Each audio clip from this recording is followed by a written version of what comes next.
Hello friends, आपका स्वागत है हमारे यूट्यूब चैनल स्टडी 15 पर। तो आज हम 6 अप्रैल के महत्वपूर्ण करंट अफेयर्स करने जा रहे हैं जो आपके आने वाले एग्जाम्स के लिए बहुत ही ज्यादा महत्वपूर्ण है।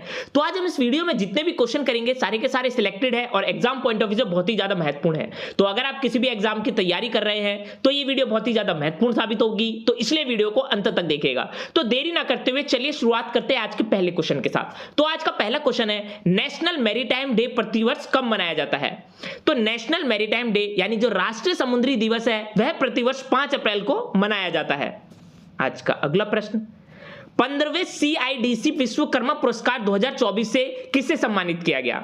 तो 15वें CIDC विश्वकर्मा पुरस्कार 2024 से AJVN लिमिटेड को सम्मानित किया गया। आज का अगला प्रश्न, CCI स्कूनर क्लासिक का टाइटल किसने जीता? तो CCI स्कूनर क्लासिक का टाइटल पंकज आडवाणी द्वारा जीता गया।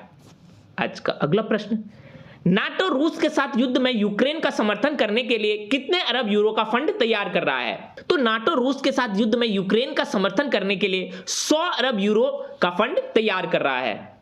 आज का अगला प्रश्न, अप्रैल 2024 में हाल ही में हुई मौद्रिक नीति समिति की बैठक के अनुसार भारतीय रिजर्व बैंक की रेपो दर क्या है? तो अप्रैल 2024 में हाल ही में हुई मौद्रिक नीति समिति जो MPC है उसकी बैठक के अनुसार भारतीय रिजर्व बैंक की जो रेपो दर है वो है 6.5%।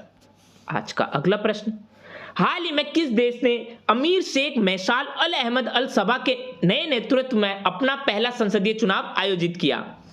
तो वह देश है कुवैत, जिसने हाल ही में अमीर शेख मैसाल अल अहमद अल सबा के नए नेतृत्व में अपना पहला संसदीय चुनाव आयोजित किया। आज का अगला प्रश्न, विश्व भावी ऊर्जा शिखर सम्मेलन किस स्थान पर आयोजित किया जाएगा? तो जो विश्व भावी ऊर्जा शिखर सम्मेलन है वह अबू धाबी में आयोजित किया जाएगा। आज का अगला प्रश्न, हाल ही में किस देश ने अल नीनो से प्रेरित सूखे को राष्ट्रीय आपदा घोषित किया है? तो वह देश है जिम्बाब्वे, जिसने हाल ही में अल नीनो से प्रेरित सूखे को राष्ट्रीय आपदा घोषित किया है। आज का अगला प्रश्न, अप्रैल 2024 में विश्व बैंक समूह के आर्थिक सलाहकार पैनल में किसे नियुक्त किया गया? तो अप्रैल 2024 में विश्व बैंक समूह के आर्थिक सलाहकार पैनल में राकेश मोहन को नियुक्त किया गया है। आज का अगला प्रश्न, किस भारोत्तोलक ने 2024 पेरिस ओलंपिक के लिए अर्हता प्राप्त की है? तो वह भारोत्तोलक है मीराबाई चानू, जिन्होंने 2024 पेरिस ओलंपिक के लिए अर्हता प्राप्त की है। आज का अगला प्रश्न, पेरिस ओलंपिक में भारत की पहली महिला जूरी सदस्य बनकर किसने इतिहास रच दिया? तो पेरिस ओलंपिक में भारत की पहली महिला जूरी सदस्य बनकर बिल्किस मीर ने इतिहास रच दिया।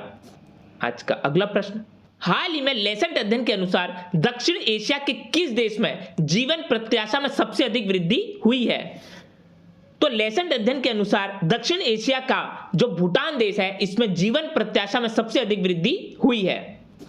आज का अगला प्रश्न, हाल ही में किस देश ने उद्योगों के लिए यूरोपीय मानकों को अपनाते हुए एक नया पर्यावरण कानून पारित किया? तो वह देश है इजराइल, जिसने हाल ही में उद्योगों के लिए यूरोपीय मानकों को अपनाते हुए एक नया पर्यावरण कानून पारित किया है। आज का अगला प्रश्न, किस स्थान पर हड़प्पा सभ्यता के कंकाल, मिट्टी के बर्तन और जानवरों की हड्डियों के अवशेष पाए गए हैं? तो वह स्थान है पद्दा बेट, जहां पर हड़प्पा सभ्यता के कंकाल, मिट्टी के बर्तन और जानवरों की हड्डियों के अवशेष पाए गए हैं। आज का अगला प्रश्न, भारत में किस कंपनी ने 10,000 मेगावाट से अधिक की नवीकरणीय ऊर्जा क्षमता हासिल की है? तो भारत की वह कंपनी है अडानी ग्रीन एनर्जी, जिसने 10,000 मेगावाट से अधिक की नवीकरणीय ऊर्जा क्षमता हासिल की है। आज का अगला प्रश्न, डी गुकेश के बाद विश्वनाथन आनंद को पछाड़कर फाइड रेटिंग सूची में भारत का नंबर 1 बनने वाले दूसरे भारतीय कौन बन गए हैं? तो डी गुकेश के बाद विश्वनाथन आनंद को पछाड़कर फाइड रेटिंग सूची में भारत का नंबर 1 बनने वाले दूसरे भारतीय बन गए हैं अर्जुन एरिगेसी। तो ये थे 6 अप्रैल के महत्वपूर्ण करंट अफेयर्स जो आपके आने वाले एग्जाम्स के लिए बहुत ही ज्यादा महत्वपूर्ण है। तो अगर ये वीडियो आपको अच्छी लगी तो जाकर हमारे चैनल को सब्सक्राइब करिए और लाइक के बटन को दबाना ना भूलिएगा।